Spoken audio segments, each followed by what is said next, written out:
Hai, apa kabar semuanya? Senang banget bisa ketemu lagi. Well, kali ini kita akan ngobrolin lebih mendalam tentang topik yang kemarin saya sebut di akun TikTok dan Instagram saya, yaitu hidup kita di dunia ini cuma sementara. Dan kita ini diciptakan Tuhan untuk sesuatu yang lebih dari sekedar hidup di dunia ini.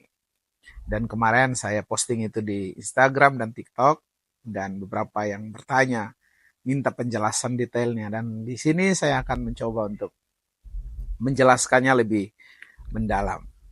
Nah, ini akun Instagram saya dan TikTok saya. Kalian boleh follow akun-akun ini dan juga boleh share video-video yang saya upload di sini kepada teman-teman kalian supaya mereka juga bisa mendapatkan informasi seputaran iman, kerohanian, wawasan tentang Alkitab dan juga iman Kristen. Dan kalian boleh mendukung channel ini dengan subscribe dan juga share ke teman-teman kalian. Nah, mari kita mulai. Gini, pernah kepikiran nggak? Suatu hari nanti, jantung kita bakalan berhenti berdetak. Iya, itu memang jadi akhir dari tubuh kita di dunia ini. Tapi bukan akhir dari segalanya. Karena hidup kita nggak berakhir di sini. Justru itu awal dari sesuatu yang jauh lebih panjang, yaitu kekekalan. Di dunia ini, kita bisa punya banyak pilihan. Mulai dari pilihan karir, pasangan, gaya hidup, tempat tinggal. Tapi begitu masuk kekekalan, cuman ada dua pilihan yang tersedia, yaitu pilihan ke surga atau pilihan ke neraka. Dan itu bukan soal nasib, tapi soal pilihan kita sekarang. Khususnya soal hubungan kita sama Tuhan.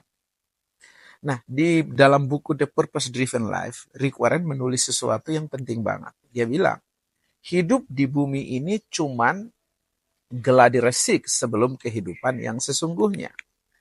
Nah, bumi ini kayak panggung latihan, tempat kita dipersiapkan, diuji dan dibentuk sebelum masuk ke pertandingan besar di kekekalan nanti.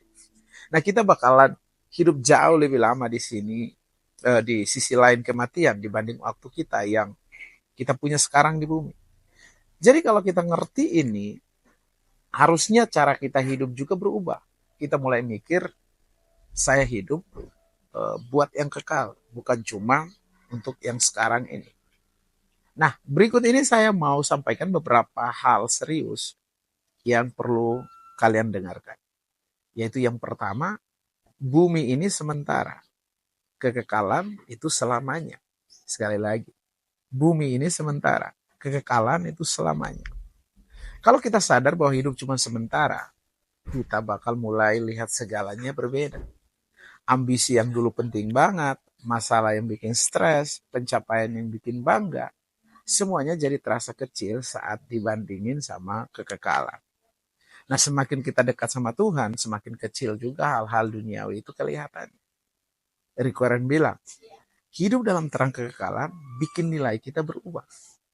Kita jadi lebih bijak pakai waktu dan uang kita. Kita mulai lebih hargai karakter dan hubungan daripada popularitas, kekayaan, atau kesenangan sesaat. Dan ini bukan cuma teori. Alkitab sendiri menulis dalam 2 Korintus pasal 4 ayat 18 dikatakan, sebab kami tidak memperhatikan yang kelihatan, melainkan yang tak kelihatan. Karena yang kelihatan adalah sementara, sedangkan yang tak kelihatan adalah kekal. Filipi 3 ayat 20 juga katakan, karena kewargaan kita adalah di dalam sorga. Dan dari situ juga kita menantikan Tuhan Yesus Kristus sebagai juru selamat.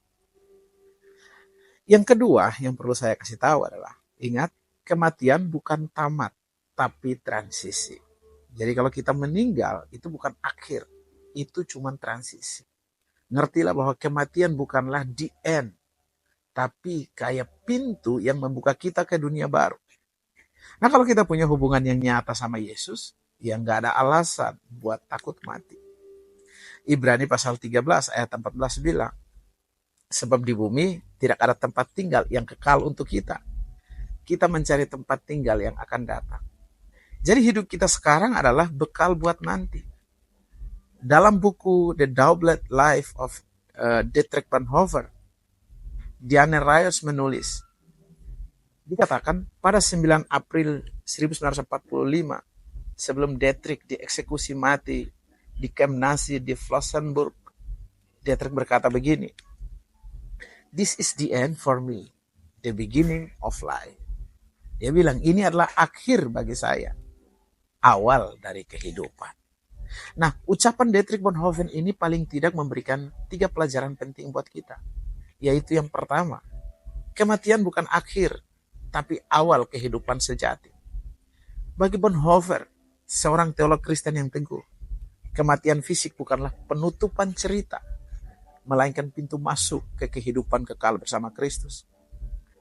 Ia percaya bahwa kehidupan sejati justru dimulai setelah kematian, sebagaimana yang dijanjikan dalam Injil. Yang kedua, bahwa iman tak tergoyahkan di tengah penganiayaan. Di tengah penderitaan dan kematian kejam, Bonhoeffer tetap memegang imannya dengan teguh. Yang menunjukkan bahwa harapan Kristen tidak terletak pada hidup nyaman di dunia, tetapi pada janji kekekalan. Yang ketiga yang bisa kita dapatkan dari cerita Dietrich adalah penerimaan dengan damai. Kalimat ini mencerminkan damai sejahtera yang melampaui akal, sebagaimana yang tertulis dalam Filipi 4 ayat 7. Dietrich tidak takut, ia tidak menyesal, bahkan di ujung ajalnya ia yakin bahwa apa yang ia jalani adalah bagian dari panggilan Tuhan. Nah, hal ketiga yang mau saya share adalah cuman ada 2 tujuan akhir, surga atau neraka. Kabar baiknya, Tuhan udah buka jalan ke surga lewat kasih, pengampunan, dan keselamatan dalam Yesus. Kabar sedihnya, banyak orang nolak itu. Bukan karena Tuhan gak sayang, tapi karena mereka memilih hidup tanpa Tuhan. Matius pasal 25 ayat 46 dikatakan, dan mereka ini akan masuk ke tempat siksaan yang kekal, tetapi orang benar ke dalam hidup yang kekal. Yohanes 3 ayat 36 katakan, barang siapa tidak taat kepada anak, ia tidak akan melihat hidup, melainkan murka Allah tetap ada di atasnya. Jonathan Edwards katakan, bilang jalan menuju surga itu menanjak. Kita harus rela menempuh perjalanan yang menanjak, meskipun sulit dan melelahkan, dan berlawanan dengan kecenderungan alamiah kedagingan kita. Rick Warren juga dalam bukunya The Purpose Driven Life menulis, this life is a preparation for the next. We are made to last forever.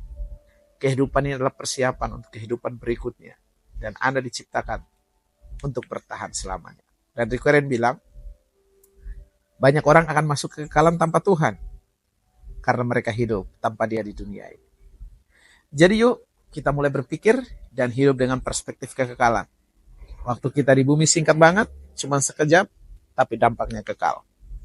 Lakukan hari ini seolah-olah itu hari terakhir.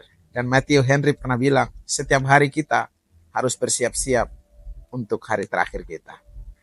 Follow terus akun ini, biar kamu tidak ketinggalan video-video penting lainnya. See you guys, and God bless you.